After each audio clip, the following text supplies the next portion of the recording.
that jungle Graves. Peanut showed up on it in the last time out. Score was playing an excellent time on KT Rolster. Jungle Graves has definitely been in vogue week 3 of Champions.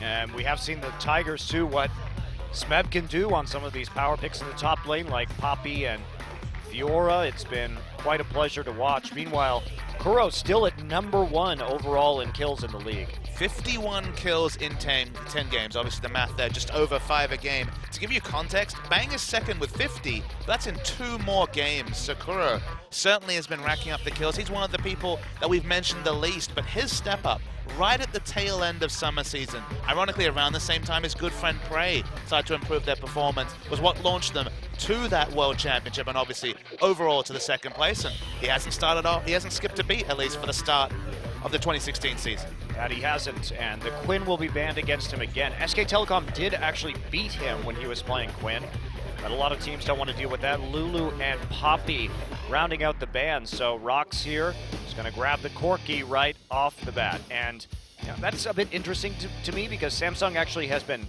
picking Corki, but they haven't looked very good with it. And also this is the Victor available and not selected. Victor has been one of the big champions specifically for Crown, and Kuro.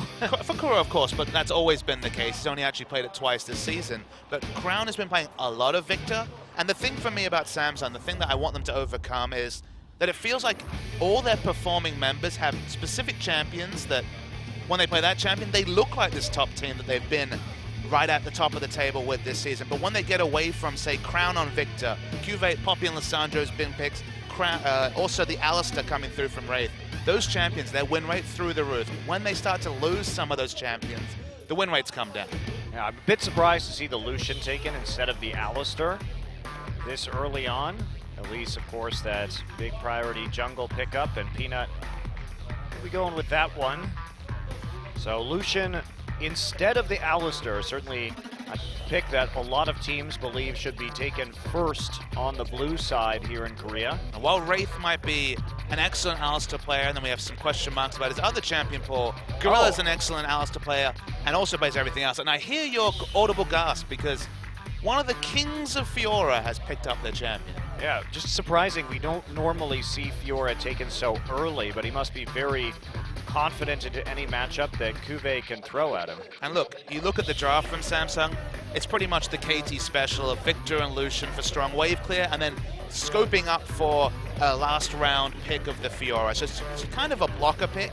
Corki uniquely does have a bit of lane pressure onto the Victor, both pre-6 and even after the Victor picks up his death ray to be able to get that quick wave clear. So I don't mind the decision. And look, Samsung might actually be trying to pull off something that a lot of teams have struggled to do. Cuvée has been an excellent Lissandra, but consistently we've seen Fiora's outscaling Lissandra's in that top lane matchup. The only team that got around that matchup was really smart pathing by Chaser and Jinair, who did manage to actually tip it towards Lissandra. Yeah, and we have seen a lot of Lissandra bans specifically targeted at Cuvée. People know that this is his best champion. So they show their solo lanes early. This is going to give some flexibility on the blue side of the draft. To the Tigers, was that Corki and AD carry? Is he a mid laner? Questions remain, and for Lissandra, Samsung saying we want to group up for team fights in the mid and late game. Cuvée has had very good teleport flank initiations on that champion and wants to make that performance again. Meanwhile, the TF Elise combo providing a lot of kill pressure in that top side. Cuvée is going to have to be very careful. And suddenly you don't even need those wards, Monty, because you're going to have a strong ganking jungle in Elise backed up by the Twisted Fate, can match wave clear with the Victor, but this is going to be another pressure game coming through from the ROX Tigers. All these champions going to have strong laning phases until, of course, Fiora can outscale the Lissandra. So there is still counterplay for Samsung. I want to see specifically Rek'Sai playing around the mid lane because you can certainly get on top of that Twisted Fate and delay him having any good global impact. And the Thresh, no surprise that Wraith always seems to be okay giving up some of these other picks in favor of taking the Thresh. So not going to be too bothered by the Alistair. And having to go up against the Alistair Corki lane will be Lucian and Thresh. And TF, they saw what was going on in that mid lane early on with the Victor pick, and we do see the Tigers going for the Twisted Fate once again, but a very aggressive composition, and they are just looking for that wave clear. They've got great poke damage, and the 4-1 split, if ROX get into 25-30 minutes, is going to be a huge problem for Samsung. I think it's all about the Twisted Fate once again. We've seen a lot of Twisted Fate play, especially in week 3, and a lot of it's left a lot to be desired. We've seen Twisted Fates leaving lane and losing their turret, or some misfires on some turret dives from Faker yesterday.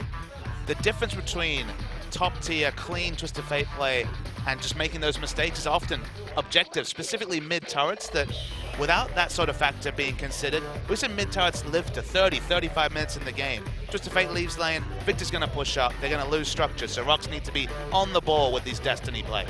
Well, fortunately, Papa Smithy, they've been pretty on the ball so far with their Twisted Fate play. They've made it look very good. And they'll have that opportunity once more. We'll see if Smeb will get fed early on in this game, because in a late game team fight where Samsung can force fights at Baron or force fights at Dragon, they are going to be quite potent with the amount of AoE that they have, and Core on what has proved to be his best champion in Lucian this season. The 5v5, very nice coming through from Samsung. It's just getting to a 5v5 phase where Fiora's not dominating the off lane is the kind of question mark for Samsung. Yeah, that's the trick though right now, and there's a reason why some of these teams like ROX and KT, who have top laners like Smeb and Someday, have been doing so well with this pick. If you know how to play around it, you can be a force to be reckoned with, and you can single-handedly win the game. See if it happens. ROX versus Samsung, game 1.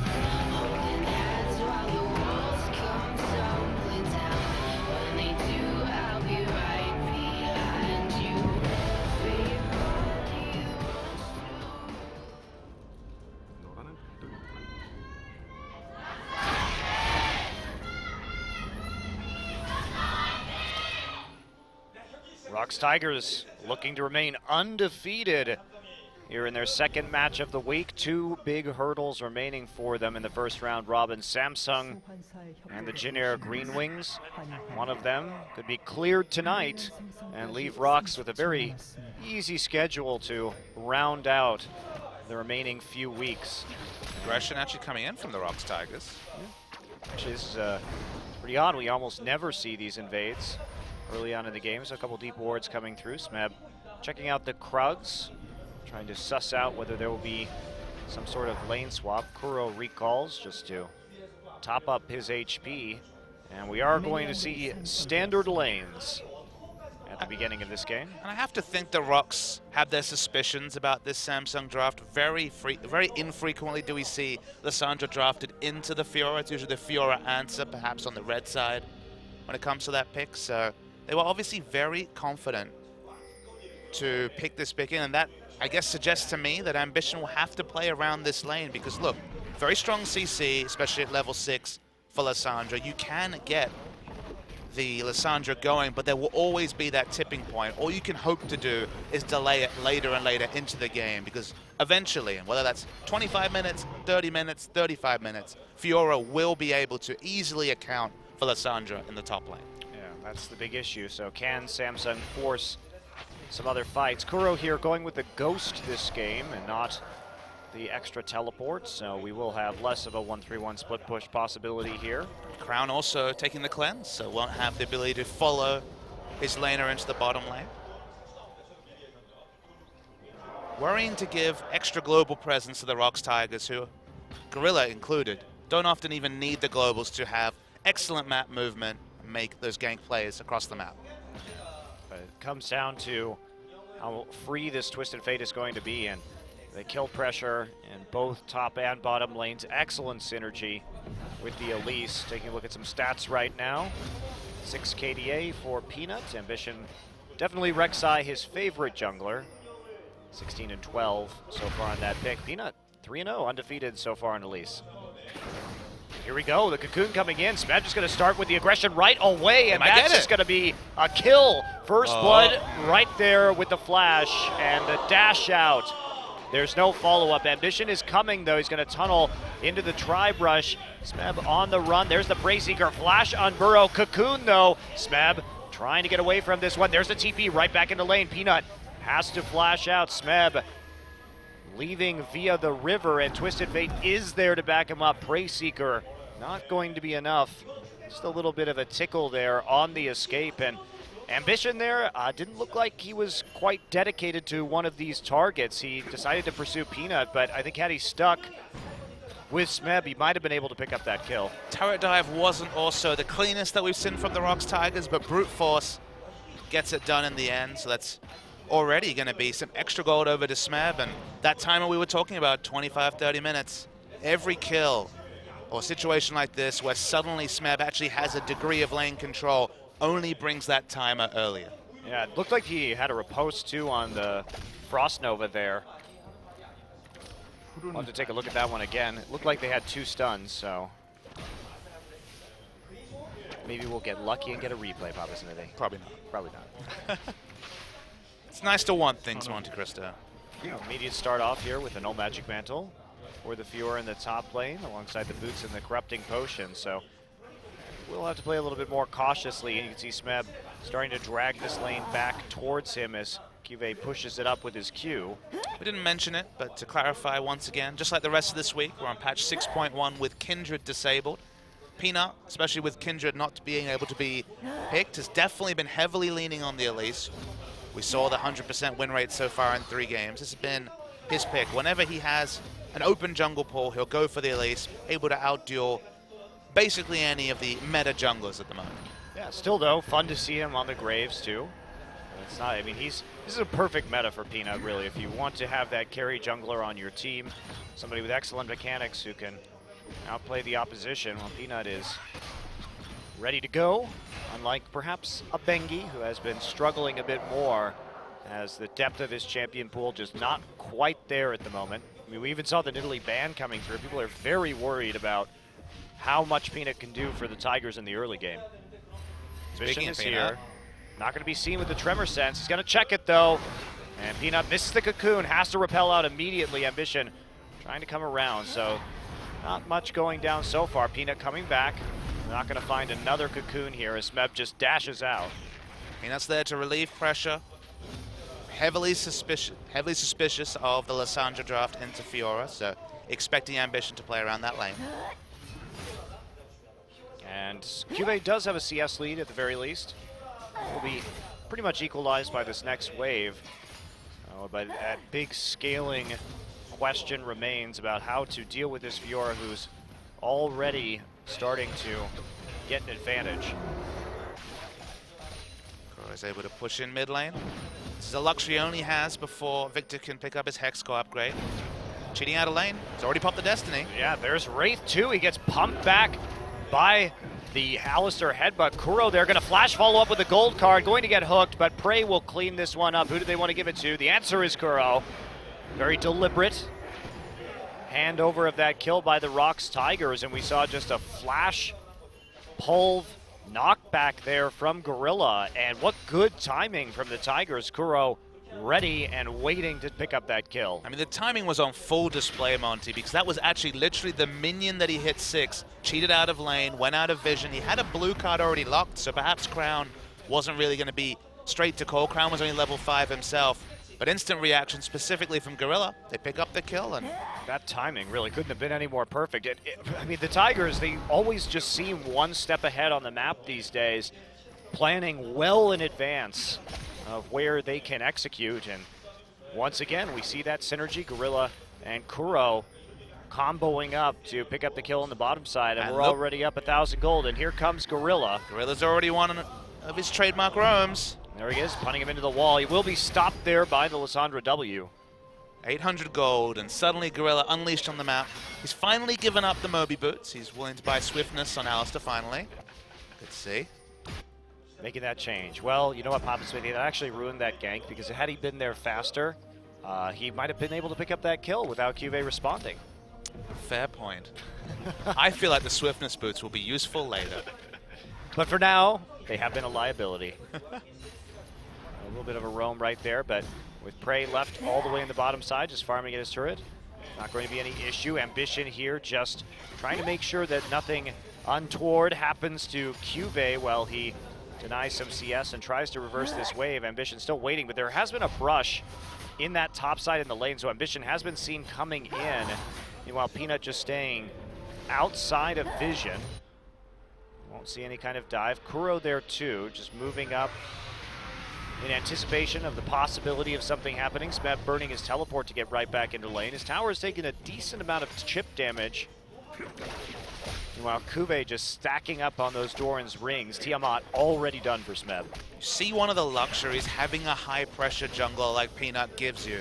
There's actually 2 pink wards, now 3 on the top side of this jungle in the river that have been able to put down, just because Peanut's always been on the front foot, Ambition's been slightly on the back foot. When you have exclusive vision and a Twisted Fate, when you can't have any semblance of complete information about Twisted Fate, when he starts to leave that mid lane, suddenly means that those Destiny gank percentages go from, 50, 40% to much higher.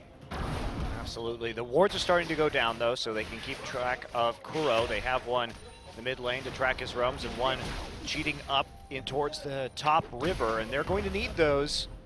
Still a lot of pinks, though, for Kuro to work with. Ambition is going to go on a voyage through Peanut's jungle, takes out that Wolf Spirit, too. So this is actually nice by Ambition, just making sure that they can keep eyes on the Twisted Fate on the top side of the map at all times. They're going to clear out all of those pink wards. It's certainly a battle of vision right now. ROX are going to answer it with some of the health and, of course, the bot side pink wards. So this is the big, strong struggle. It's all about getting any sort of exclusive vision around as Peanut steals away the blue. Quick and easy grab right there. We saw last week that Peanut was averaging about 1.1 enemy buffs a game right now, which is quite high for some of these takeaways, and his invasions have been much more active. And the way the Tigers play is, they're very methodical in their League of Legends, and one of those things that they do is that you always want to try and control the buffs and contest the buffs if you can with the pressure, because it's a very low-risk objective. If you take it away, it's nice. It's not going to end the game for your opposition, but you can get these little advantages out of those situations, and that's what he's going to do. I mean, you have, there's the Destiny coming in, actually. Prey in the mid lane. There's the gold card onto Crown. Crown is slowed up there by the Frost Queen's claim. Gorilla now coming back. Ambition going to take the shot. There's the Phosphorus Bomb from Corki, and now they've got the Ignite down. It's just not going to be quite enough damage to finish him off. But they do some work, and they force Cube's teleport into the mid lane, and nothing actually burned really by the Tigers. Yeah, really big skirmish, but as you mentioned, no strong victor. Coming back to your point about Peanut contesting enemy buffs, although that number 1.1 doesn't sound high, what it actually is more indicative of is that they contest enemy buffs a lot, that whether they get them or not, in the act of contesting the enemy picking up a buff, you have eyes on usually the enemy jungler, and if it's the case of blue buff, the enemy mid laner. And one of the stats that kind of works against the ROX, at least on paper, is low wards placed per minute, low wards cleared per minute. The thing Peanut does is because he spends so much time in that enemy jungle contesting buffs, contesting raptor camps, contesting everything, they don't need vision because, in general, you're going to expect the enemy jungler to be on the back foot and Peanut to be dictating the pace of the jump. Yeah, and that's another way that they can get away with the low wards, is because you control where the enemy jungler moves. They have to fight you with these buffs, so you know where they're going to be, and you force them to play that reactionary style of League of Legends. But there's also very little penalty for contesting a buff. If you have to give it up, you have to give it up. You just walk away back to your side of the map, and you waste a whole bunch of the enemy's time, as well as your time to a certain degree, but the information it gives you is extremely valuable, and it prevents them also from getting deep wards into your jungle, because their support and jungler have to waste a lot of time or in their jungle dealing with you. And when you're talking about the information it gives you, obviously there's timers, right? You're like, okay, the red buff went down, we'll contest it again in 5 minutes. But more crucially, your laners are like, okay, I know exactly where the enemy jungler is. He's probably calling in a laner to help him out as well. Now your laners can play more aggressive, more dominant, because they don't have to worry about being ganked. It's just layers upon layers of good stuff. It's Ambition. Yeah, gets pulverized, now back in the lane. Ambition caught alone in the river. There's the Lantern, not going to be enough to take him out. Kuro nearly dies, though. Does hit the gold card onto Crown. Crown now on the retreat. Core JJ flashes over the wall for the kill onto Kuro, but Peanut's still there. He's still in pursuit. Gorilla comes over too. Wraith going to drop the box. Prey still looking for another rocket, but the kill will go to Peanut. 2 for 1 in the end. Kuro will fall to Core, but they pick up a couple members, the support and jungler, of Samsung. Ambition there caught pretty far forward once again, just a little bit too much alone, and Wraith wasn't there just yet to pick him up with the lantern. 2 for 1, and because Cuvée didn't have teleport, had to start walking down, it gave Smeb more free time with the top side. Every time the ROX Tigers go even or better across the map away from this top lane, it just plays into Smeb, picking up more CS, getting some chip turret damage, picking up some more gold, and getting closer and closer to the point where Lissandra won't be able to lane against him. Yeah, and Peanut again in the enemy jungle, this time at the red buff, gets the information about Ambition and then walks right back out. He knows Kuro's pushed up to his turret. He doesn't have an opportunity to ult right now, even though they do have the TP available to them. It would be disastrous for him to try and ult in Cuvé's face, would be quickly shut down. So he's getting that information, backing off, heading back to his blue buff, and he'll hand this over to his mid laner. One of the reasons why Twisted Fate makes so much sense for the ROX Tigers is the one thing he's always provided is if you have a jungler that plays on that front foot, poor JJ takes a bit of damage, but if you're gonna expect Peanut to be in front of the enemy jungler, deep in enemy lines, Twisted Fate can react instantly. The port, the Destiny only has the second and a half channel time, and then you'll just get to the 2v1 much faster. You'll, in general, win those aggressive skirmishes more, so just allows Kuro to sit back and wave clear, but also be there to respond very quickly. Ambition has to tunnel out of this one. There's Gorilla, does mess up his combo, so they can't follow up with a gold card from Kuro in a place where they can actually kill Ambition. Ambition, playing with fire again, just got collapsed on as Corki free to roam into that river from the bottom side of the map, and that's going to be quite the issue here. They keep making these mistakes. Blue buff is back up for Samsung at the moment. They're going to try and give it away. Meanwhile, possible dive coming out the top side. They're planning this around the blue buff, but they're not going to pull the trigger. Yeah, very difficult. Cuvée has his flash up. Of course, hasn't used his ultimate either, so not the best chance of picking everything up. It was one of those situations where if Twisted Fate did leave lane, Elise was there to clear the wave, so they wouldn't have lost too much turret damage, but not worth the risk. Is let's just throw out the spooky ghosts. Why not just ghost all the time? I mean, Kuro has the summoner as well. He's just rubbing it in. So many ghosts. He's probably going back to the shop trying to buy Twin Shadows. Disappointed that's been removed. I'm disappointed it's been removed. Come on, when was the last time we saw Twin Shadows Twisted Fate? 2 years ago? No, people still used it. No, they didn't. Yes, they Don't did. you start, Monte Cristo. They didn't buy it. Well, they should have. The utility was great. I agree. More gold cards is happy times for Twisted Fate. All right, well, the Tigers' early aggression has subsided here. Not trying to make any more plays. Just waiting on Fiora in the top lane. No turret dives, really. No major attempts for a teleport play into the bottom side of the map. And Tigers delaying this dragon. It's actually a very late dragon for Korea this season. Right. We've seen a lot of games where it could be the 6 to 8 minutes, but oh boy. Hello. Braid is coming in. The package. No real follow-up there. That was a warning shot with his package. It was the warning package. Yeah. Just dropping it right at Ambition's face. Well, you just know that this guy's crazy. He can do anything. The moment he's rocking the package, no idea what he's going to do. That's what I love about Prey. You never know when he's just going to get into the front line. It's when he played Corki in these like Corki Lulu comps last year with randomly die. Uh-oh, Peanut caught out. There's the repel right back to the minion wave, and the TP coming in from Fiora, but I don't think they're going to be able to follow up on this. Smeb just has to dodge out of the Death Ray and the Chaos Storm. It's a bit preemptive. They didn't have the crowd control to follow up, and that's a burn TP. Cuvée holds on to his. You can see Fiora already walking back to lane. ROX were thinking about translating a pick into a dragon, but for now, again, returning to their original win condition. Outscale with Fiora, so why even bother with dragon if all the eggs are in the Fiora basket? It's just a distraction. You might lose the 4v4. Fiora might lose a couple of ways to farm. No. Just keep farming. It's all good. Believe in Smeb. In Smeb we trust, say the Tigers this game. Worked out pretty good in 2015, specifically around the World Championship. Yeah, it's been working out pretty well so far this season. Smeb's shown up on a variety of different picks. Peanut now harassing Ambition, tagging him with the red buff and executing an Elise combo on him, but no follow-up. Again, the mid lane has been pretty well controlled by Crown, having that superior wave clear and just keeping TF nice and close to the back of his turret. The pink wards of the river, handy for Samsung. Still not the most vision in the top side for Smeb. He has to be careful how far exactly he pushes up the river. But Peanut now, it's time for some solo dragon. Solo dragon. See, the Spiderling's not doing too much tanking. Gone very defensive with his itemization. We've seen some Runic Echo at least, but I certainly, after Runeglaive was removed, prefer the tank Cinder Hulk option, and the magic resist stacking begins. They're against this Lissandra Victor duo. Aegis, probably Locket, and already the Abyssal Scepter completed for Kuro. Yep, so it's a slow scaling here. They won the fights, they've gotten the gold lead, now they take the first dragon. So far, the ROX Tigers this season coming into tonight had a 70% first dragon rate, in addition to their 90% first blood rate.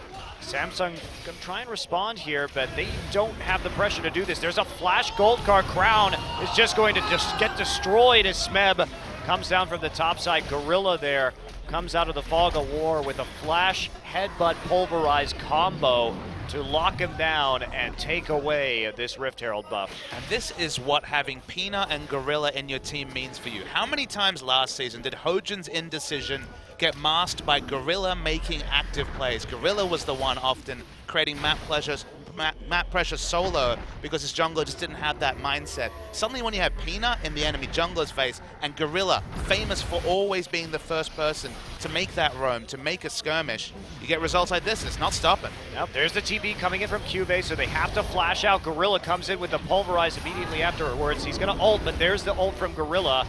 Kind of pointless there to trade that one. Ambition comes in, does get nailed by the gold card, stopped in his tracks. But Smeb has been left alone in the top side, and that's the first turret to fall. As impressive as Gorilla was last year, adding this extra element, this aggressive jungler that he hasn't had in his career as far back as I can think. No, he's never had it. It's watch into Hojin as far as I can remember, and suddenly he has an aggressive jungler, and his aggression coupled with Peanuts is what leads to these impressive games we've seen from the ROX Tigers. Yeah, that edge just keeps on growing. Get that mid lane turret, very valuable to, or top lane turret rather, very valuable to them. Now, Kuro comes back into the mid lane. They're trying to make a play onto a Gorilla. He doesn't have his ultimate, so he's just going to die. Nice job.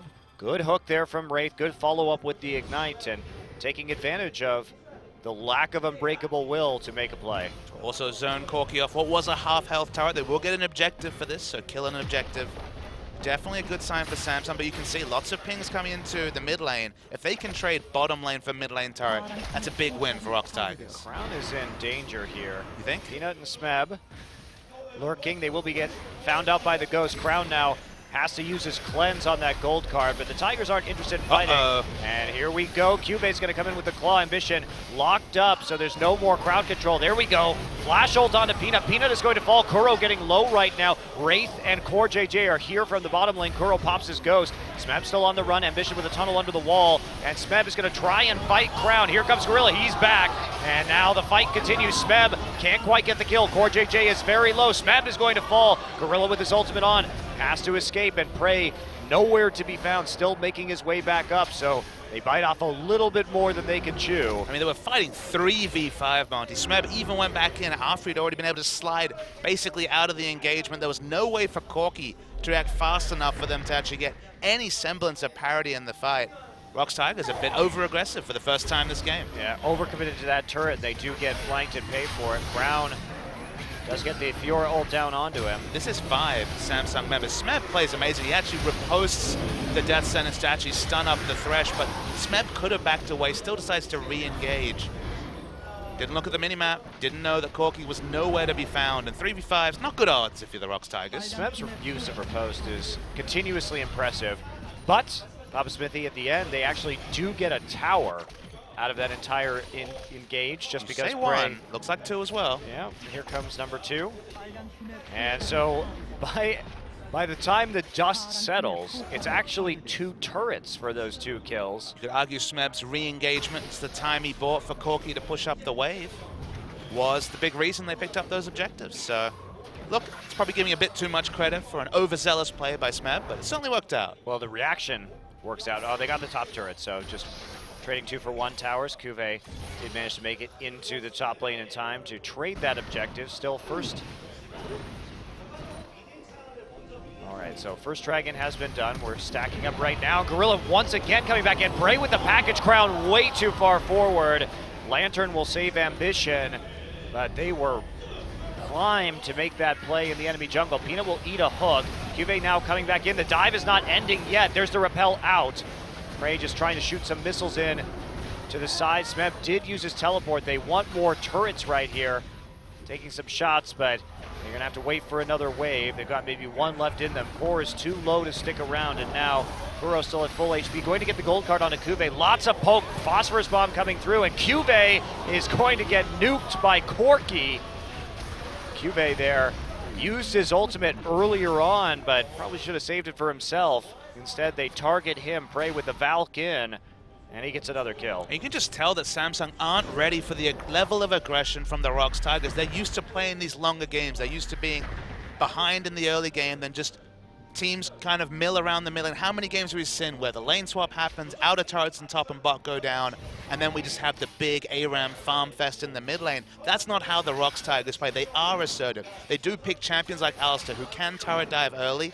And if they see a Victor in the mid lane, other teams will be like, okay, we can't really push this turret. Victor's going to wave clear. The ROX Tigers, what do they see? They see the prime opportunity for a turret dive.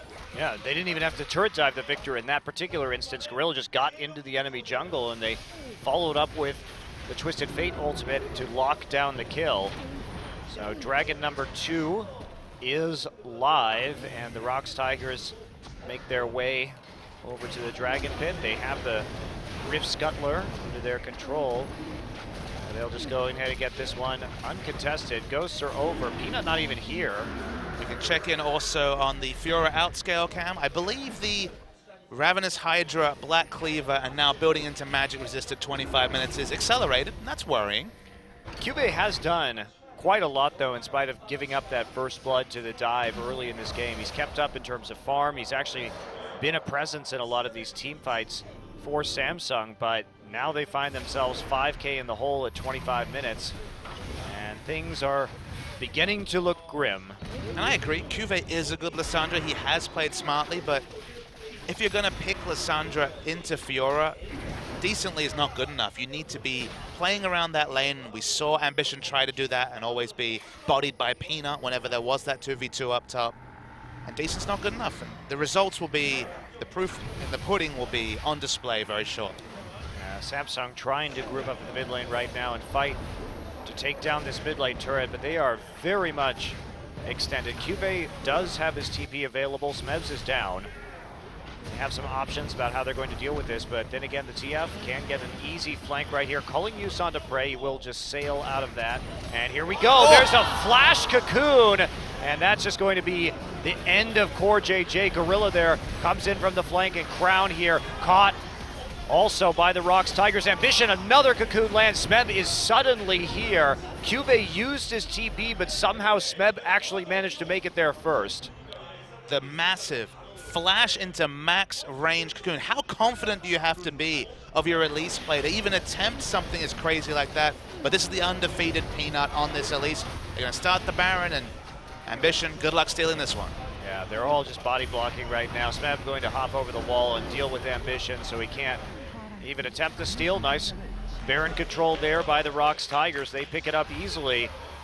And man, that was a gorgeous team fight from the Tigers. Watch how far away this cocoon comes and wait for the flash cocoon. Now, they does have Kuro coming as well. Yeah, stack the CC a little bit sloppy, but Gorilla here, I mean, the follow-up in these fights, I think it's going to nail another cocoon in the end of this one. Watch him onto Ambition. Another one just snaking around the minion wave. Beautiful mechanics. And they come from every direction. Flashing over is the Twisted Fate.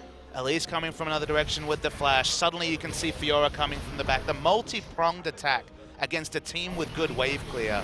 This is the sort of comp that KT piloted to 4 wins in a row.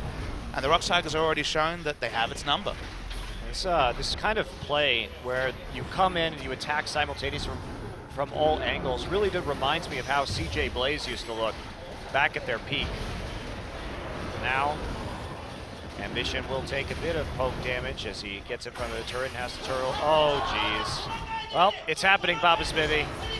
And the duel is going through. Actually, the flash Comes out from Cube to escape that sticky situation, but the TF ult is here, and Ambition doesn't get hit by the wildcards. Peanut trying to follow up. He's just a little bit out of range. Gorilla nearly falls to the turret damage, and this turnaround getting dangerous, but Kuro and Bray still at full HP, and they'll be able to burst down the Victor.